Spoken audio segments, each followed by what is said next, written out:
Selamat datang di After Sound Review. Kali ini gue mau review ayam yang sepertinya lagi hype di luar sana, tapi somehow nggak terlalu hype di Indonesia. Kayaknya belum banyak distributor yang masukin. Dan di tangan gue sekarang adalah HZ Sound Heart Mirror, di mana ini adalah ayam yang menggunakan single dynamic driver dan harganya itu sekitar $40, $49 kalau nggak salah.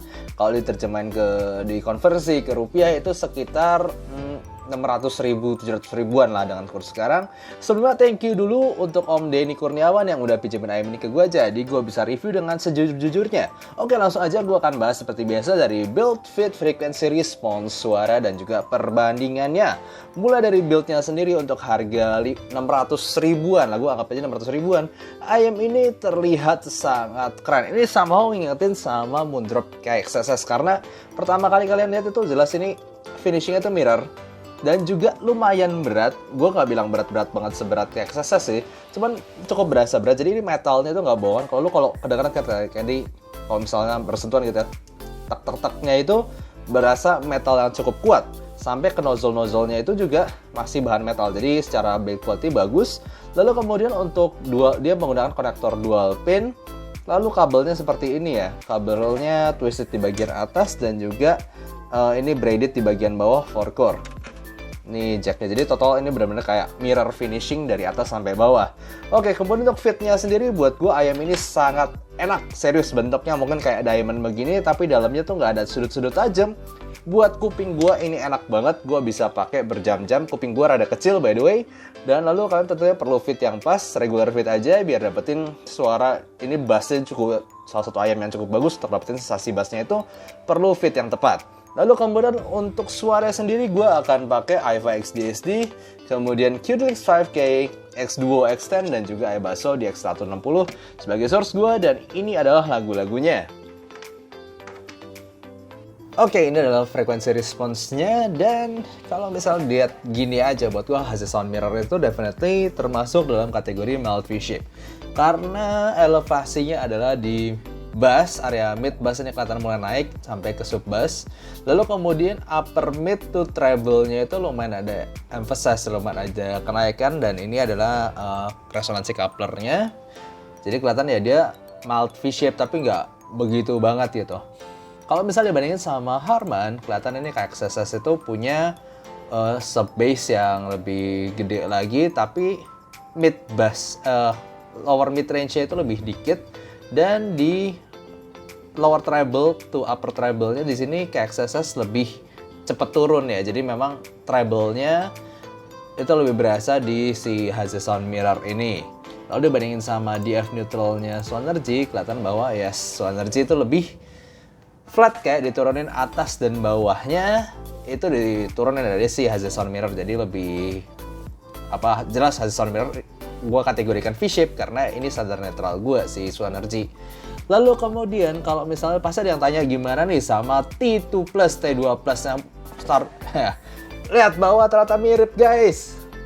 Yes, tin T2 Plus lumayan mirip frekuensi responsnya dengan si HZ Sound Mirror. Ini start warnanya kayak gue perlu ganti dulu jadi merah biar gampang kelihatan. Nah tuh lihat bahwa sebenarnya kalau bass doang ini nggak jauh beda kalau dari frekuensi responsnya ya, bukan dari pendengaran aslinya. Dan di sini di frekuensi lainnya itu lumayan beda, sedikit aja beda, cuma di tin T2 Plus itu sedikit lebih datar gitu ya, datar tapi sampai atasnya itu lebih beda sedikit, dan di HZ Sound Mirror lebih begini gitu. Jadi buat gua sebenarnya HZ Sound Mirror itu ada beberapa hal yang mirip sama T2 Plus kalau secara pendengaran gue, cuman memang rasanya sedikit lebih V-shape tapi lebih extended. Itu yang gue rasakan dari si HZ Sound Mirror kalau dibanding T2 Plus. Padahal frekuensi response-nya jujur aja lumayan mirip. Nah, gue bandingin lagi sama yang lagi hype satu lagi nih, Tripowin. Tripowin langsung kelihatan jelas dia lebih V-shape. Yes, buat gue Tripowin lebih nggak balance walaupun ya lebih energik, lebih lebih maju gitu rasanya bass sama treble-nya, tapi satu sisi lagi lebih nggak balance ya buat pendengaran gue begitu. Jadi yes, HZ Sound Mirror ini V-shape-ish, mild V-shape yang bagus buat gue, yang cukup balance. Jadi kita udah lihat tadi secara frequency response bahwa ayam ini jelas termasuk kategori V-shape-ish. Mild V-shape, gue nggak ngomong V-shape banget sih, tapi jelas berasa dan yes suaranya juga yang secara pendengaran gue juga seperti itu. Dan ini gue harus ngomong bahwa ini adalah salah satu mungkin V-shape terbaik yang gue pernah dengar di harga 600 ribuan ke bawah kalau kita nge-up dia sebagai 600 ribuan price point ya. Oke, langsung aja gue akan bahas mulai dari bassnya sendiri. Ini adalah bass yang tight, gebuk, dalam dan juga cepet. Serius gue nggak nyangka ini bassnya mantep banget bisa sampai dalam. Cukup bukan tebel ya. Jadi kalau kalian yang basshead pengen bass tebel-tebel gitu, gue yakin nggak terlalu berasa di sini. Tapi dalamnya, jedukannya, pukulannya itu mantep banget. Gue kasih lagu EDM, gue kasih lagu yang Imagine Dragon, gue kasih lagu pop, gue kasih lagu rock, lagunya One Ok Rock, itu semua lagu itu berasa bassnya ini adalah bass yang tight, dalam dan juga cepet. Jadi langsung gue denger, wah ini mantep banget bassnya. Walaupun V-shape tadi, walaupun V-shape kayak gitu ya, bassnya itu benar-benar mantep lah buat gue. Kualitasnya berasa, punch-nya berasa, speed-nya berasa. Dan kemarin kita bagian mid-range-nya ini bisa gue ngomong ya seperti tipikal V-shape lainnya, jujur aja agak tipis. Tapi gue ngomong di sini agak ya, jadi nggak terlalu tipis-tipis banget dan masih cukup terasa balance. Kalau gue dengerin lagu pop female itu kayak contohnya Ariana Grande, lalu gue dengerin Joyce Chu ataupun Cindy Yen ataupun Lisa, itu gue masih ngerasa gue masih bisa nikmatin dan powernya perempuan itu berasa, female vokal yang pakai upper mid itu berasa. Dan yes, jujur aja agak sedikit sibilance gue temuin ketika rekamannya jelek. Contohnya di Galway Girl itu sedikit sibilance itu ada tapi sedikit, jadi nggak bener-bener bikin kuping gue sakit banget, tapi berasa itu ada picky, ada sedikit pick, ada sedikit energi di upper mid range yang bikin ini ada tipis. Lower mid range-nya sendiri cukup nggak terlalu tebal, jadi ketika gue denger lagu kayak Josh Groban atau gue denger lagu kayak Il Divo itu nggak terlalu berasa ada daging di situ. Gue denger Adele itu kurang ada kayak daging di situ, kurang ada power lah, sebenarnya kurang ada tenaga yang bikin suara itu tebal, itu harus rada kurang. Kemudian untuk treble-nya bisa gue ngomong, ini salah satu treble paling detail mungkin di harganya di 600 ribu ke bawah. Karena dia cukup bisa sampai extend tinggi, gue dengerin cymbal crash, gue dengerin violin, itu cukup bisa sampai nada tinggi dengan bagus dan gak terlalu metalik. Jujur aja metaliknya sedikit ada, tapi kuping gue sendiri masih bisa toleransi, kuping gue sendiri masih bisa nikmatin. Overall ini treble-nya mantep banget untuk harga 600 ribu. Memang sedikit ada boost, tapi gue enjoy boost itu sendiri. Jadi buat gue tonalnya ini seperti V-shape tapi lebar gitu. Jadi ekstensinya tuh bagus, mau dia ke bawah ada boost, bassnya itu sampai dalam, lalu kemudian boost treble-nya itu bisa sampai atas. Kadang-kadang kan ada V-shape itu yang dia boostnya tuh di mid bass, jadi berasa bassnya tebal, lalu tiba-tiba naik di upper mid range, di lower treble itu jadi sakit banget, bright banget, tapi upper treble-nya itu turun. Jadi gue dengerin violin nggak terlalu tinggi tapi pedas aja. Nah kalau di sini dia bisa sampai tinggi dua-duanya, bass maupun treble itu bisa sampai tinggi kedua arah. Lalu kemudian untuk separasi, jujur aja gue ngomong kayak 600 ribu, 500 ribu ke bawah ini simply the best. Bagus banget. Gue kasih lagu-lagu yang cukup rumit gitu ya. Gue sebutlah lagu, bahkan lagu jadul gitu ya. Gue dengerin September dari Earth, Wind, and Fire. Itu kan ada betotan bass, lalu ada kicirikan, lalu ada sedikit trompet, ada yang nyanyi, juga ada choirnya. Pokoknya di situ lumayan kompleks walaupun itu lagu lama. Tapi di Ayam ini benar-benar kayak semuanya itu bisa terpisah satu sama lain dengan baik. Jadi gue dengar kicirikan di ujung, gue dengar betotan bass dem gitu, ada bassnya asik. Lalu kemudian ada drumnya, ada ada perkusi-perkusinya, ada instrumennya, itu semuanya berasa dengan detail dengan bagus di sini.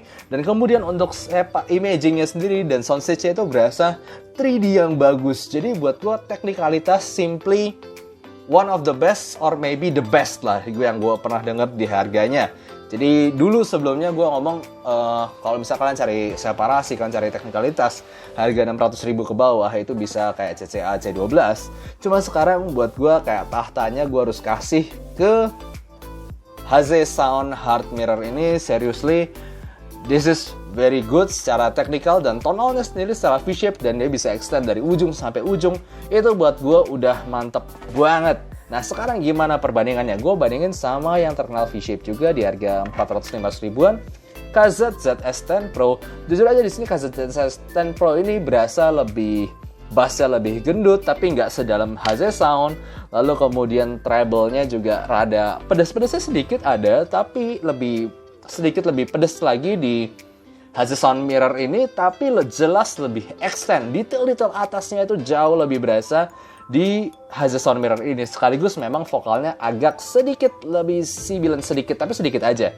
Tapi overall buat gue kelasnya tuh jelas kayak gue dengerin Dua Ayam ini kayak kalau misalnya gue pakai lagu yang rumit, itu buat gue kelasnya udah kayak beda. Di sini udah kayak kelas lebih mahal. Padahal secara harga nggak beda jauh ya jujur aja, tapi buat gue kelasnya lebih di atasnya.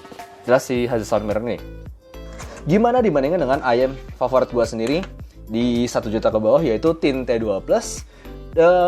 Nah ini gue sempat bawa mid ya. Jadi gue ada 7 orang yang nyobain. Mereka juga cukup setuju sama impresi gue, sama segala macamnya, dari frekuensi respons segala macam. Dari 7, itu 4 termasuk gue sendiri itu lebih suka Tint T2 Plus. 3 itu lebih suka HZ Sound Heart Mirror ini. Jadi buat gue jujur aja, kalau misalnya kita ngomong detail, itu sedikit lebih detail HZ Sound Heart Mirror ini. Treble atas dan juga sub bass itu buat gue lebih berasa itu di HZ Sound Mirror ini, dan juga stagingnya lebih lebar. Tapi di Tint T2 Plus gue ngerasain level separasi yang cukup se-level gitu kalau gue pakai DX9 160 ya. Kalau pakai HP beda dua-duanya nggak terlalu berasa separasinya. Kalau gue pakai source yang cukup bagus, gue kasih lagu yang cukup rumit, buat gue level separasi itu mirip-mirip, tapi lebih detail HZ Sound Mirror, lebih luas ini. Tapi Tint T2 Plus berasa lebih smooth, vokalnya buat gue tuh sedikit lebih organik dan juga sedikit lebih sweet. Tapi jujur aja treble-nya memang nggak se-extend ini, dan bass-nya juga nggak se-extend ini, tapi gebukan bass-nya lebih bulat di Tint T2 Plus. Jadi buat gue, yes, kalau gue ngomong technical doang, gue akan ngomong jelas HZ Sound Heart Mirror ini jelas sedikit lebih baik secara detail, soundstage, extension, tapi secara selera gue sendiri, gue lebih suka Tint T2 Plus. Jadi jujur aja ini balik kembali ke selera kalian sendiri. Cuma kalau gue yang ngomong di sini, harga 600 ke bawah, atau mungkin bahkan harga 1 juta ke bawah, salah satu ayam yang gue gampang sekali rekomendasikan untuk kalian suka cari detail, itu HZ Sound Heart Mirror ini. Luar biasa banget, gue gak nyangka. Jelas, gue ngerti banget kenapa ini hype di luar negeri. Really good ayam for the price. Kalian mesti cobain. Gitu aja untuk review kali ini, semoga kalian suka. Dan kalau kalian suka, jangan lupa kasih like dan subscribe. See you next time, bye-bye.